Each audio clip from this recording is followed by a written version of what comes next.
When Samoans first began coming to the United States in the early 1900s, they were looking for a place to belong. They found home with family, and as those family circles grew, they found it again with their churches.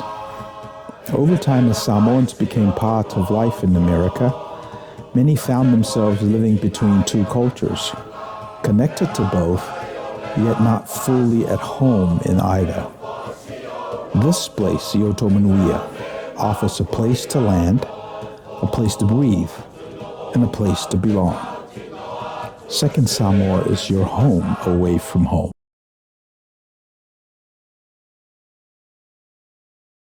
We have a close relationship with Israel, and we've had our leaders go to Israel by invitation of Netanyahu and some of those leaders out there. But it's always been an Abrahamic type of relationship. We've never gotten political. We don't understand the difference between a Zionist and an Israeli. It's always been the Abrahamic covenant from God, right? And so that's how they've identified with Israel. And in their mind, these are God's chosen people, right? Now, when we double click on that and we dive into the specifics of what that means, we realize that something's missing, right? And especially when there's an apartheid going on, where there's a difference in treatment of people, women and children, then they scratch their head, and because they're peaceful people, they're quiet about it. They just know something's amiss, but they couldn't quite put their hand on it. So with great politeness, like I've extended to you from time to time as you rattle on, Nick, they just sit there and listen and smile and nod politely when they know very well that something's amiss. And then when they go back to their Pasinomanga, to their country, and then, they engage the divine like they normally do, weekly basis through traditional Samoan worship, English, sometimes here in America. But that really is how we relate to the Israel question. It's not our fight. So we haven't really looked at the Palestinian part of the equation. And I think one of the reasons why God brought you here is because you have those unique sensitivities. So say something about that, Nick. Well, Reverend Tagalo, I again want to thank you for inviting me to be here. I again want to mention, before I get to that, I would like to mention that we're here on April the 7th, 2026, which happened to be the same day, April the 7th, that MLK Jr. gave that speech in 1967 called Beyond Vietnam. And I think it's very important that your audience read that or listen to that 7-page speech that Reverend Dr. Martin Luther King gave at the Riverside Church in New York, a year to the day before he was assassinated, criticizing President Johnson and the American government for the unprovoked war in Vietnam and the militarism going on. And so he called it out, and he said the militarism, the materialism, which is the greed, and the racism is wrong. And he was vilified in his last year of his life by most everybody, and everyone kind of turned against him. And when he was assassinated, it was a year to the day that he gave that speech criticizing the war. So you think he was killed because of that? That was definitely, this is my view, and I'm sure the view of many others, that historians, that it was not a coincidence that he was assassinated on the same day that he gave the speech 1 year later. At that time in 1967, when he gave the speech, a majority of the American people were for the Vietnam War. The point is this, that when we fast forward from then till now, what he warned the nation of in that speech is still as timely now as it was then. You could take where he uses the word Vietnam and you could put Afghanistan or Iraq or Iran or Palestine or Iran or Ukraine in there. And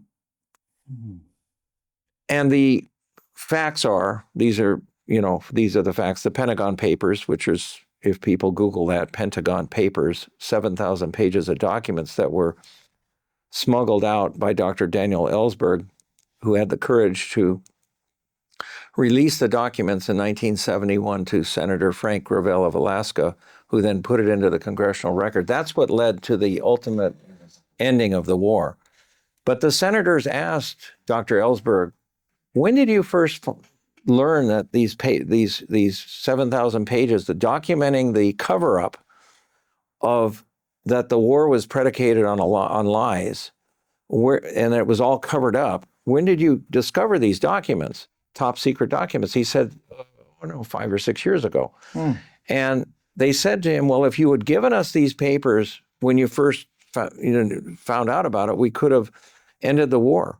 Is that true? And he, till his dying day, he regretted that he didn't, Dr. Ellsberg, that he didn't release the documents sooner. But at that time, it was a courageous step. He was working for the Rand Corporation in Santa Monica and would smuggle, as he has said, a few hundred pages at a time. And he always, as he walked by the guard shack, was wondering, are they going to look in his briefcase?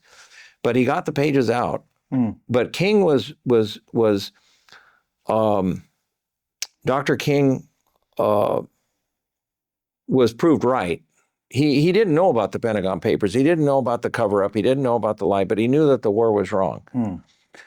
And so he spoke out against it. And that's why I said in my previous remarks with you today that there's a time, yes, there is a time for silence, but when it comes to issues of murder or of injustice against one is injustice against all, that when we are aware of severe injustice or any kind of injustice going on, as King would say, we can't remain silent. We need to expose it. And Anna Baltzer, in her 8-minute or so talk that I hope you'll share with your viewers, is saying that to remain neutral in the face of injustice is wrong, that we do need to take sides and oppose the evil doings that are going on. And so that's, as I see it as a Christian, we have to oppose this. Now, the Jewish faith, both the three monotheistic faiths of Judaism, Christianity, and Islam, all three of those religions are religions of peace and justice. But they get twisted and co-opted by people who use religion and twist things and misguide people and deceive people to try to justify wars and killings and takings of land and thefts and so on and so on. And so even though I'm a Christian, was invited, and I'm still a member of Jewish Voice for Peace. JVP.org is and I don't speak for them and I don't speak for anybody else. All my remarks are from me. The opinions I express are mine alone. I want to clarify that. I'm just sharing that I am a member of JVP. Obviously, I agree with their platform. I have met many Jews, including Anna Baltzer, and she has a website, annainthemiddleeast.com, and then the TEDx talk, and then jvp.org. I met a lady by the name of Hetty Epstein, a Holocaust survivor. Before she passed away, she gave a number of speeches. She said she had been to the Gaza Strip. Then this was before October 7th of 2023. She had been to the Gaza Strip several times, and she remarked that the conditions that the Palestinians are being kept in is on par to what the Nazis did to the Jews. And so many Jews have spoken out against what the state of Israel is doing. And so as JVP people would say, or other Jews and Christians of faith, is that criticizing what a government is doing, what the government of Netanyahu and governments before him in Israel have done and are doing, criticizing a government's policies of oppression, of apartheid, of murder, of land thefts, collective punishment, etc., that is not anti-Semitism. But the Zionist movement started in the late 1800s by Theodor Herzl and a group of wealthy people. Yeah. But that criticizing the Zionist movement, criticizing oppression, war, land theft, collective punishment, apartheid, criticizing all this and the murder of thousands of Palestinians and maybe more, but more than 1,000, more than thousands. It's a huge number, and the refugees that have been created, and all this is not anti-Semitism. So we see, if we, as I mentioned earlier, those who we have to learn from history so we don't repeat the mistakes of the past. And unfortunately, the masses have been deliberately deceived and lied to and misled into war after war after war. And part of that propaganda that's been going on is that the myth that Israel was created out of a land with no people and a people for a land. That's not true. The many Jewish scholars, including Ilan Pappé, who is a Jewish scholar at Exeter University in the UK, has written about this. So the research shows that what we have to do, as Jesus and his followers said, is we have to separate the truth from the lies and the deceptions. So let me just walk back a little bit, because I'm mindful of our community, and so let me ask you this: did someone in your family get involved in the Vietnam War? Did you lose somebody in the Vietnam? No, I didn't lose anyone. Okay. My dad was in the Korean War, but I bring up the Vietnam War because, and the reason why I'm asking that, because I think for our community, we can't continue to abstractly attack the war at that level. We need to ground it, right? And this is what I mean by, did you lose somebody in the war? Because Samoans are usually quiet and at peace with these things because it's not theirs. Now, my uncle passed, Agent Orange, Niumea Tangaloa was his name. He was in the Navy, but his life was affected. I'm sorry, your uncle, you said? My uncle, my dad's brother, older brother. So I do have a dog in the fight, let's say, in the Vietnam fight. So, and I think a lot of what's going on now is people grab onto these ideological, abstract ideas, but they never land it in such a way that it really has an impact, real life, real time on their lives. And this program here is not about battling windmills. It's about that which is true, that which resonates closer to their hearts. We want our community to rise, and we don't want to be distracted by these windmills that we're battling at. And so, well, I think a lot of what you just said, anyone can Google and get their opinion, but because we've crafted and created this community since October, we want it to be truthful. So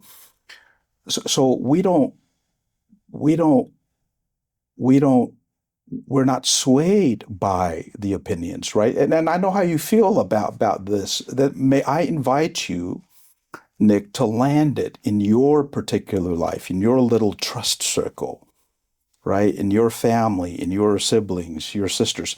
Land it there first. And if not, then mount the cross, because that's what Easter is all about. Mm-hmm. Jesus was so convicted with his message that he was willing to allow him to be the firstborn of those who are resurrected from life. And there's scripture in the Bible that chastise Jesus in a way. And the scripture was saying, if you are bold enough to provide salvation for all of humankind, then you better gird your loin, right? And that's my translation of the Samoan idea that resonates with our community. And I think a lot of these conversations are, I wouldn't say petty, but I would say unnecessary because our time is limited. We're not going to be here forever. Well, and I'm concerned about the next generation of Samoans in the diaspora. I'll be long gone, but I'm thinking about my kids and my grandkids. Those are what I'm concerned about. So my invitation to you is enough of that, but maybe land it in such a way that it resonates. Because then that'll move the dial with our people. Otherwise, we'll just discount it, scroll past it.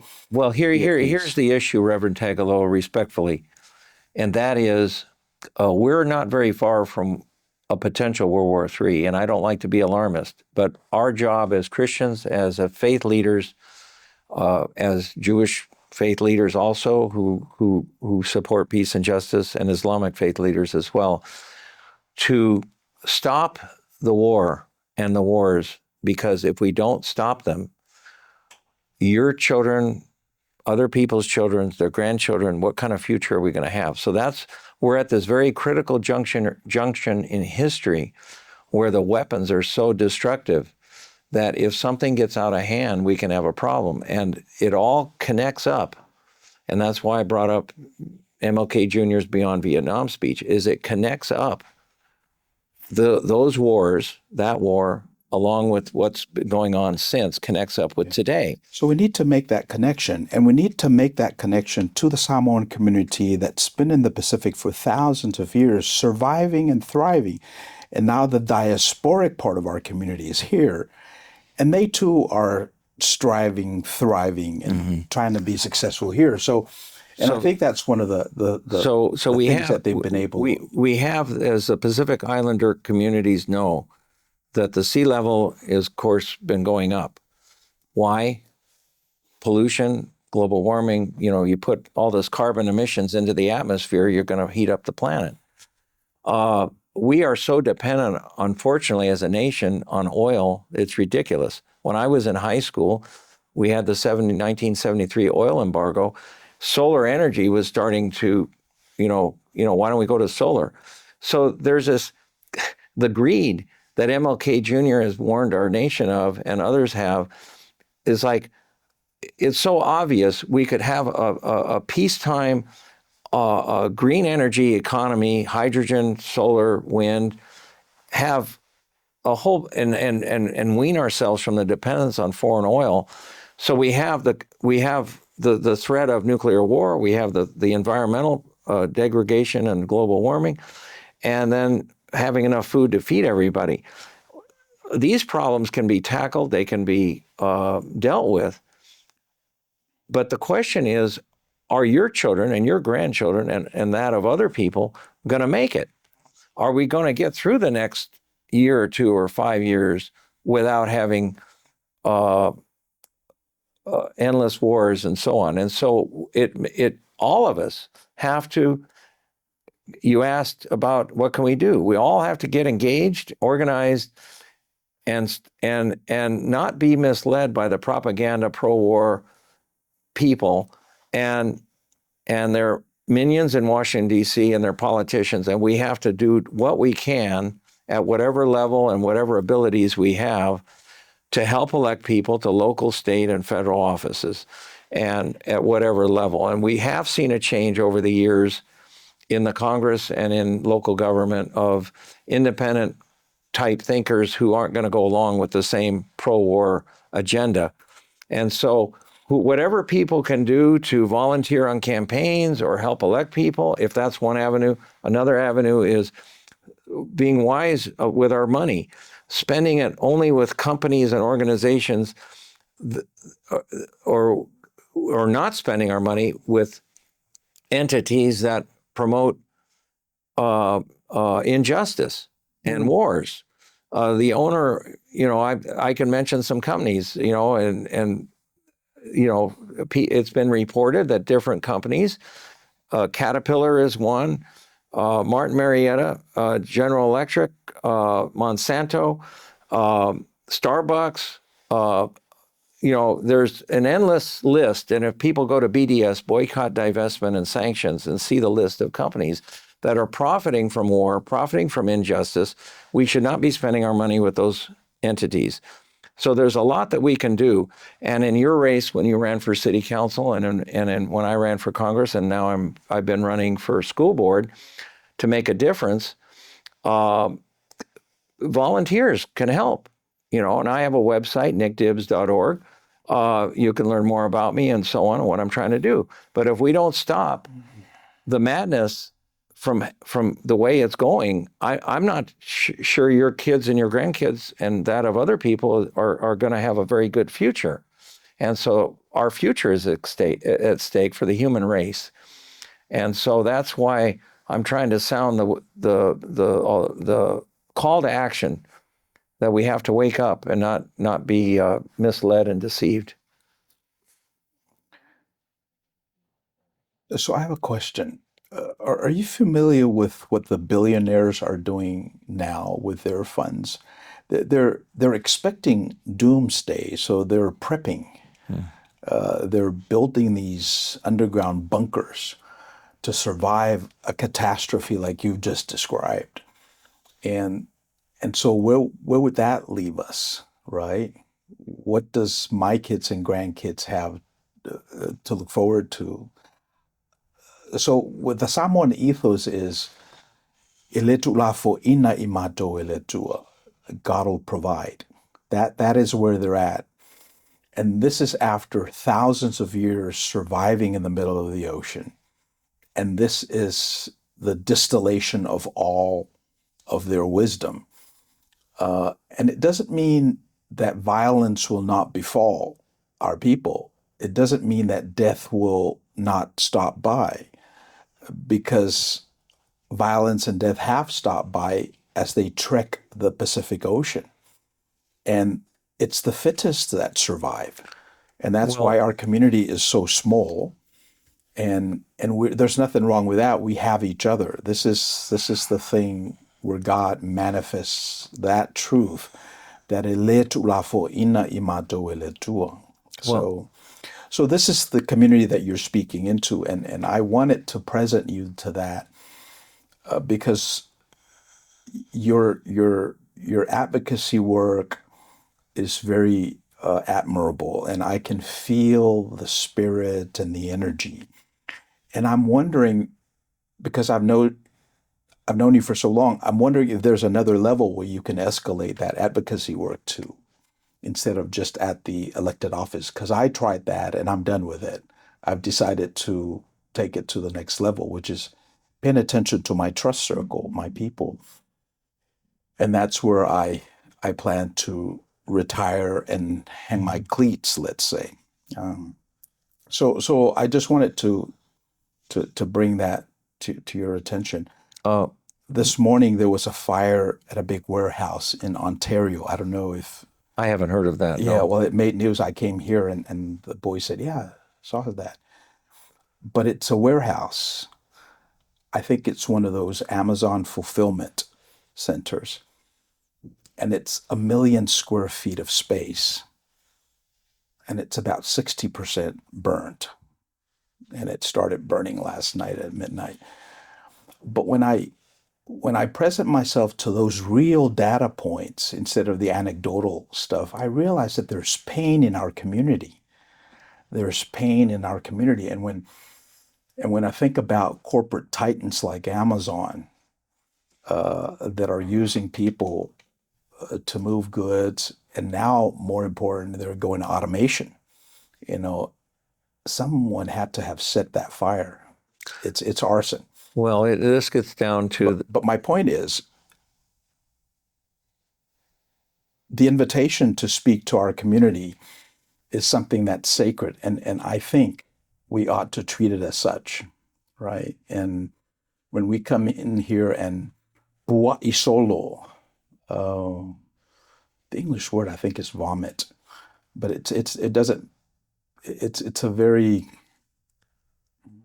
it's a sacred vomiting. Well, But can you feel it?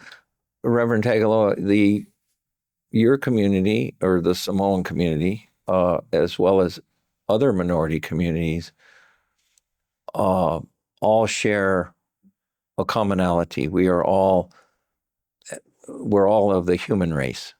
And so I look at commonalities rather than divisions, as I try to. And so I want your children, your grandchildren, and that of everyone in your community, in the Samoan community, as well as the other communities in the world and or in our nation, to have a peaceful and a just life. And Okay. so I appreciate coming here, and I think I'll mention for your audience, the importance of democracynow.org, to go learn more. Go to that website, particularly for today's program of April the 7th, 2026, democracynow.org. But every day they're exposing things. And as Jesus said, the devil is a liar and a deceiver. And our job as Christians is to follow the teachings of our Lord, to follow the path of peace and justice and so on. And in doing that, the price to pay is, in some cases, opposing the injustices that are going on. And so we want all of humanity to, and you mentioned the billionaires. Well, as King would say, it's either coexistence or annihilation. And so we all have to be peacemakers. I have a letter that I send out to graduates or provide, Matthew 5:9. But blessed are the peacemakers, for they shall be called the children of God. And part of being a peacemaker is to oppose the evil doings and so on. So I'm grateful for this opportunity. The question is the action steps. What can we do today, tomorrow, and next week?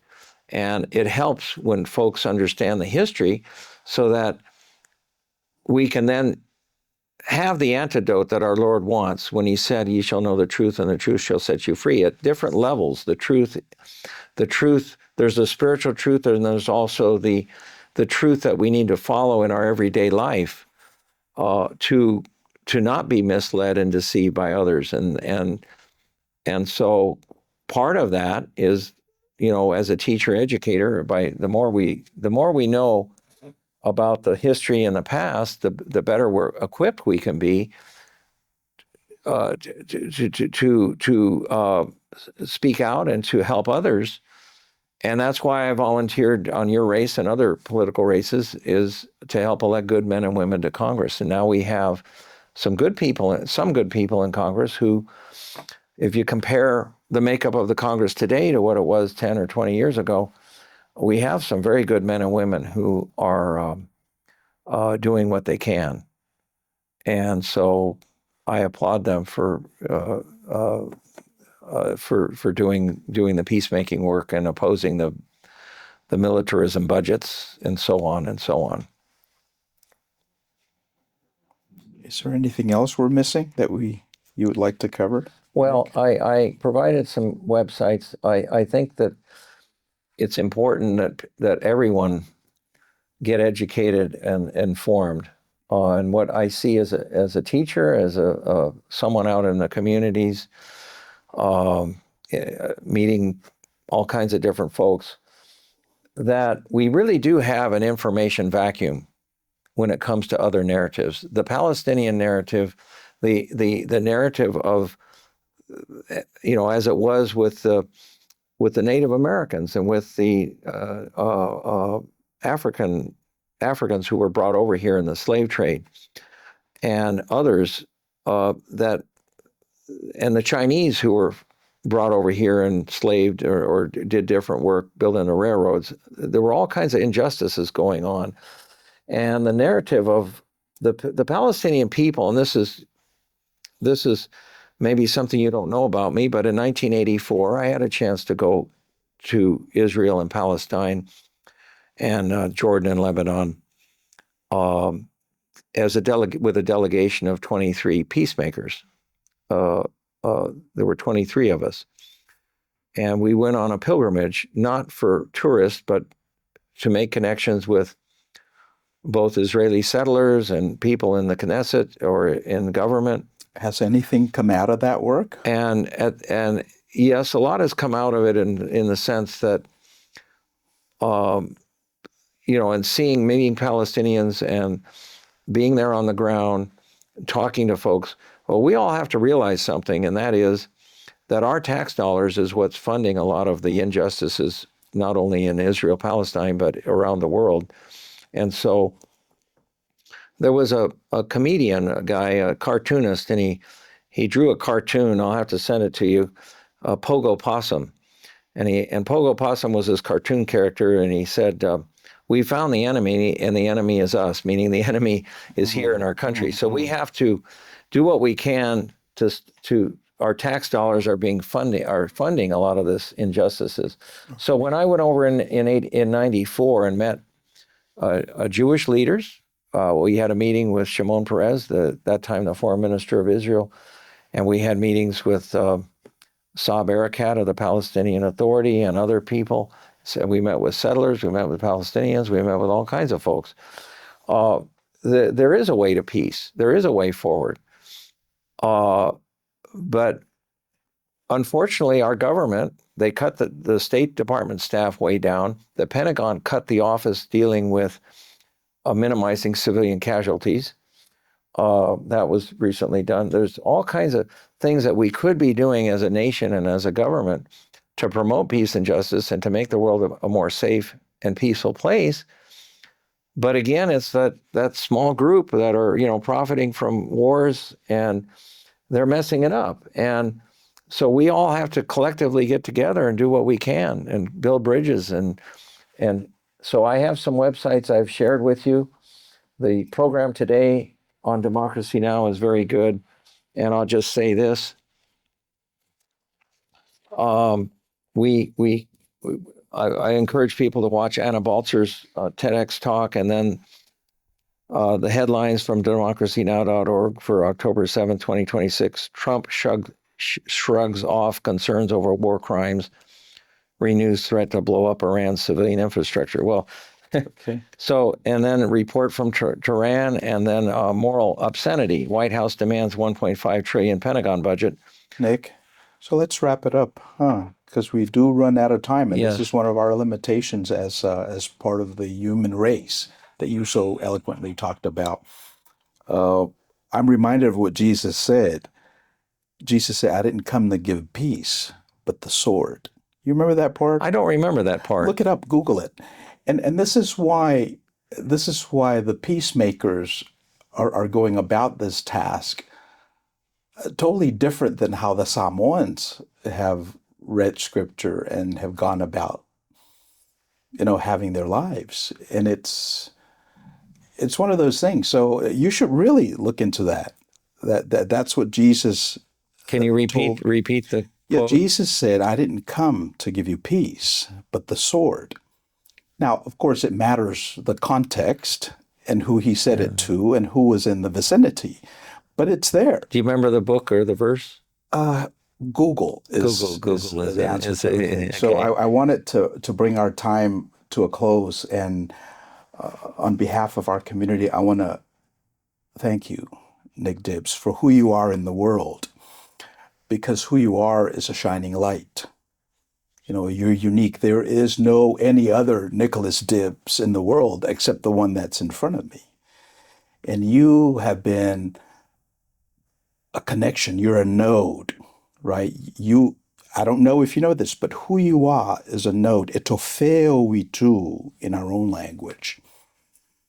And I am so privileged to be in your presence. Well, thank you, Reverend Tagalo, for having me here. I hope it is my prayer that God continues to funnel things through your node so you can become a beacon of light for the whole world. Well, and the same for you, and guided. same for you and your community leaders. This will not be the last time that we'll have a discussion. I just hope that our time together will inform our moving forward. Yes, sir. And because that, in the nutshell, is what the Samoan community is all about. It's about relationships. It's about whaia. And I want to end with this last bit of data. When the Samoan Islands were ceded to America, when they signed that cession agreement in 1900, one of the names that was on there that signed in 1900 was Maunga. Maunga is a title holder of the village of Pango Pango, where the bay is. If you go to Samoa now, there is a person that holds the title Maunga. So continuity is part of our DNA. We're in it for the long game. In order for us to survive in the middle of the Pacific Ocean, that's really who we are. And you've honored me with the titles of Reverend, but I'm just one data point in the long trajectory of Samoan leaders who think a certain way, act a certain way, and discern a certain way. So it is my prayer that your contribution to this space furthers our discernment and improve the process of bending God's will to ours. And of course, vice versa. well, thank you.